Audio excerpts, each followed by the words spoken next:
பிரகஸ்தன் என்ற மந்திரி எழுந்தான். ஏய் வானரமே, யார் உன்னை அனுப்பியது? இந்திரனா, குபேரனா, தேவர்களா?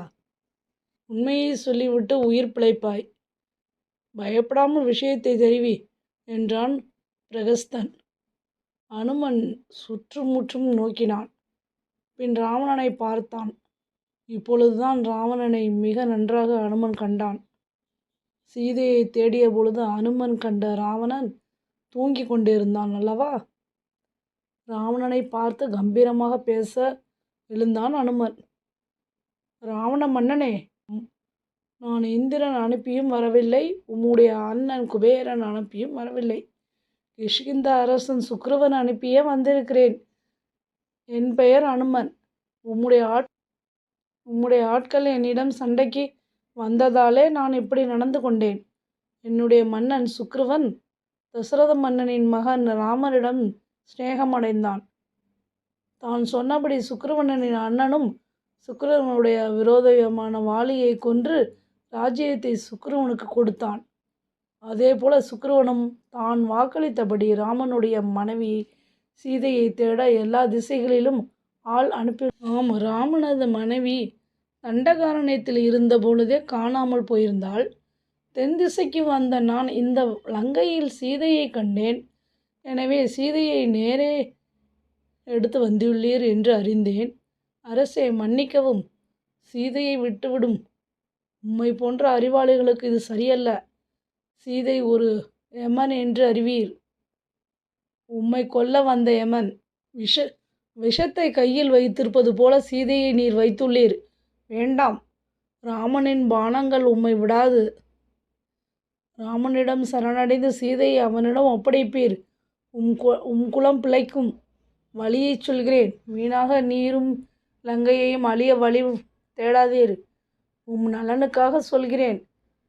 ராமச்சந்திரன் மற்றும் சுக்கிரவனின் தூதனான சொல்கிறேன். சுக்கிரவன் உம்மை சகோதரனாக நினைக்கிறான். ராமனிடம் சரணடைந்து பிழைப்பீர். அனுமன் சொன்ன இந்த அமுதமான வார்த்தைகளை ராமனின் காதுகளில் ராமனிடம் சரணடைவீர், பிழைப்பீர் என்று அனுமன் கூறினான். அனுமன் கூறிய இந்த விஷயத்தை கேட்ட ராவணனின் காதுகளில் விஷம் போல் பாய்ந்தன. உடனே இவனை கொல்வீர் என்று தன் வீரர்களுக்கு உத்தரவிட்டான் ராவணன். ஆனால் தர்மமே வடிவெடுத்த ராவணனது தம்பி விபீஷணன் எழுந்தான். அண்ணா என்று விபீஷணனை கொல்வதை எந்த ராஜநீதியும் சொல்லவில்லை அண்ணா. அவர்களை கசையடி கொடுக்கலாம், ஆனால் மரண தண்டனை மட்டும் வேண்டாம் என்றான். சாத்விக குணங்கள் நிறைந்த விபீஷணன் அனுமனுக்கு பரிந்து பேசினான். பாவகாரியம் செய்தவனை கொல்வது தவறா என்று கேட்டான் ராவணன். இல்லை அண்ணா, தூதர்கள் என்பவர்கள் பிறர் சொல்லி அவர்கள் சார்பாக வருபவர்கள். எய்தவன் இருக்க அம்பை நோக்குவானேன் என்றான் விபீஷணன். இவன் திரும்பி போனால்தான் இவனை அனுப்பியவர்கள் நம்மிடம் யுத்தம் செய்ய வருவார்கள். அப்பொழுது அவர்களிடம் நம் வீரத்தை காட்ட வேண்டும். இப்பொழுது இவனை கொன்றுவிட்டால் நம் எதிரிகளுக்கும் விஷயம் போகாது என்றான் விபீஷணன். மீண்டும் சிறிது நேரம் யோசித்தான் ராவணன். சரிதான், வானரத்திற்கு அழகு வாழ்தானே, அதனை தீயிட்டு கொளுத்தி இவனை லங்கையிலிருந்து விரட்டி விடுங்கள் என்று உத்தரவு போட்டான் ராவணன். கயிற்றில் கட்டி அனுமனை வெளியே இழுத்து வந்த அரக்கர்கள் அவனது வாளில் பல துணிகளை சுற்ற ஆரம்பித்தனர்.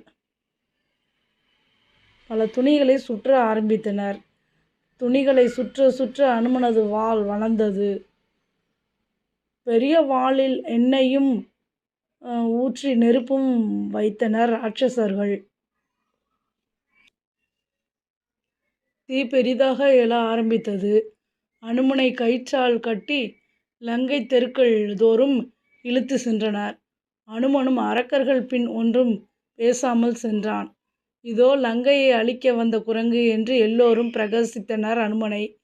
எல்லா தெருக்கள் வழியாகவும் இழுத்து செல்லப்பட்டான் அனுமன். சீதையிடம் சென்றார்கள் சில அரக்கர்கள். உன்னுடன் பேசினானே ஒரு வானரவன், அவனது வாளுக்கு தீ வைத்து அவனை தெரு தெருவாக இழுத்து செல்கிறார்கள் என்று கைகொட்டி சிரித்தனர். சீதைக்கு பாவம் தேள் கொட்டியது போல இருந்தது. எனக்காக வந்தவனுக்கா இந்த கதி என்று நொந்தாள். உடனே அக்னியை மூட்டினாள். ஏய் அக்னியே, நான் பதிவிரதையானால் நீ அனுமனை சுடக்கூடாது என்ற மனம் உருகி பிரார்த்தித்தாள். ஆஞ்சநேயன் எல்லா அவமானங்களையும் பொறுத்து கொண்டு லங்கையில் உள்ள சந்து பொந்துகளை எல்லாம் நோட்டம் விட்டு கொண்டு சென்று கொண்டிருந்தான். எங்கும் ஒரே கூக்குரல். வாளோ எரிந்து கொண்டிருந்தது. ஆனால் அனுமனுக்கோ குளிர்ச்சியாக உள்ளது. இது எப்படி? தீ சுடாதா என்ன? ஆஹா, பஞ்சபூதங்களும் எனக்கு உதவுகின்றனவே. வரும்பொழுது ஒரு மலை உதவியது, இப்பொழுது அக்னி உதவுகிறது. எல்லாம் ராமனின் ஆசி. இல்லை, என் தந்தை வாயுவின் நட்பை மதித்து அக்னி என்னை சுடவில்லையோ என்னவோ. ஆகட்டும், எனக்கு நல்ல சந்தர்ப்பம் வாய்த்துள்ளது. இந்த அரக்கர்களுக்கு ஒரு பாடம் கற்பிக்க வேண்டும். என்ன செய்யலாம் என்று யோசித்த அனுமன் தன் உருவத்தை திடீரென்று சுருக்கினான். கட்டுக்களை எல்லாம் ஒரே உதற்றில் பிரித்து எறிந்தான். வாளில் கட்டியிருந்த கட்டுக்களை அவிழ்த்தான். பின் தன் பெரிய உருவத்தை எடுத்துக்கொண்டு ஒரு மாளிகையின் மேல் ஏறி நின்றான். அங்கிருந்த ஒரு கம்பை எடுத்து எல்லோரும் பயப்பட சுழற்றினான். பின் அங்கும் இங்கும் மாளிகைகள் தோறும் தாவி ஓடினான். அவன் ஓடிய வேகத்தில் அங்கிருந்த மாளிகைகள் எல்லாம் ஒழுந்துவிட்டு எரிய ஆரம்பித்தன. ஏனென்றால் அரக்கர்கள் வாளில் தீப்பற்றி இருந்தார்கள் அல்லவா. அதனால் அனுமன் அங்கும் இங்கும் ஓடும்போது தீப்பற்றி எரிந்தது. அரக்கர்களும் குழந்தைகளும் அங்கும் இங்கும் அலறிக்கொண்டு ஓடினர். எல்லா இடங்களிலும் குழப்பம் ஏற்பட்டது. ஐயோ, இந்த குரங்கு யமனே என்று சிலரும், இல்லை இவன் அக்னியே என்று சிலரும் அலறிக்கொண்டு எரியும் வீடுகளிலிருந்து தப்பி ஓடினர். தான் பட்ட கஷ்டத்தை அரக்கர்களும் படுவதைக் கண்டு மகிழ்ந்த அனுமன் திரிகூடமலையில் ஏறி இலங்கை எரிவதைக் கண்டான். பின் கடலில் இறங்கி எரிந்து கொண்டிருந்த தன் வாளை நீரில் அமிழ்த்து அணைத்தான். ஓ, என்ன செய்தேன்? முட்டாளைப் போல் நடந்து கொண்டு விட்டேனே. எனக்கு என்ன அறிவு இருந்து என்ன பயன்?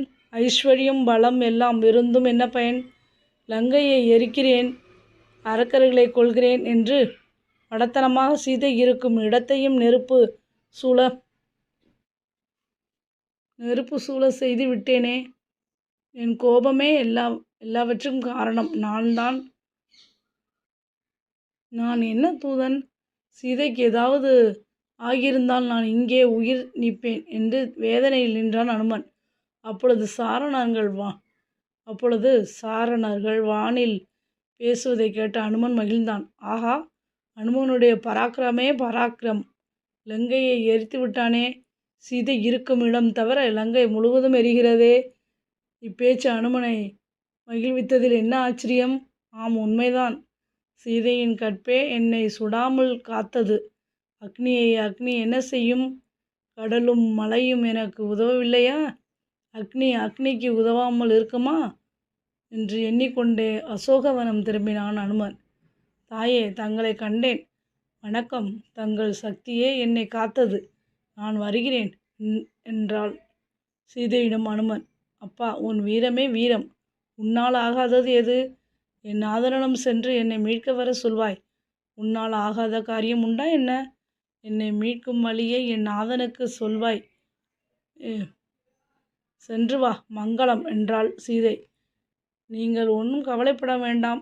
ராம லட்சுமணர்கள் சுக்கிரவனுடன் வானரங்களுடன் லங்கைக்குள் புகுந்து ராவணனை அழிக்க காண்பீர். நீர் ராமனுடன் அயோத்தி திரும்புவீர். கவலையை விடுங்கள், தைரியமாக இருங்கள். நிச்சயமாக அவர்கள் உங்களை காக்க வருவார்கள். உங்களுக்கு மங்களம் என்று அனுமன் கிளம்பினான். அரிஷ்டமலை ஒன்றை மலையில் ஏறி வானில் கிளப்பினான் அனுமன். அன்னைக்கு ஆறுதல் தந்துவிட்டு கிளம்பி விட்டான் அனுமன் மகேந்திர மலை வந்து இறங்கினான். வானரங்கள் கரகோஷம் செய்து அவனை வரவேற்றார்கள். வயது முதிர்ந்தவனான ஜாம்பவான் அனுமனை கூப்பிட்டு அருகில் அமர்த்து கொண்டான். வாயுபுத்ரா, உனக்கு மங்களம், உன் வீரம் வாழ்க. நீ எப்படி இலங்கையை அடைந்தாய்? தேவி எப்படி உள்ளாள்? அவளது உடல் மன எண்ணங்களை கூறுவாயாக. ராவணனை பார்த்தாயா? என்ன சொல்கிறான்?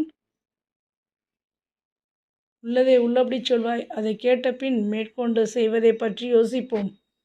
நீங்கள் சொல்வது சரிதான். நான் மகேந்திர மலையிலிருந்து வானில் தாவியது உங்களுக்கு தெரியும். கடல் மேல் பறந்து கொண்டிருந்த என்னை மைனாக மலை வந்து என் வழியை அடைந்தது. நான் கோபம் கொண்டு என் வாளால் அதனை அடித்தேன். அது அப்பா அடிக்காதே, நான் உன் தந்தையின் நண்பன். ஒரு காலத்தில் மலைகள் எல்லாம் இறக்கை கொண்டு அங்குமிங்கும் பறந்து எல்லோரையும் பயமுறுத்தி கொண்டிருந்தன. அதனை கண்ட இந்திரன் கோபம் கொண்டு தன் வஜ்ராயுதத்தால் எல்லா மலைகளின் இறக்கைகளையும் வெட்டி தள்ளினான். நான் அவனிடம் இருந்து உன் தந்தை வாயு உதவி செய்ய இக்கடலிடம் அடைக்கலம் புகுந்தேன். அதற்காகவே உனக்கு உதவி செய்ய வந்தேன்.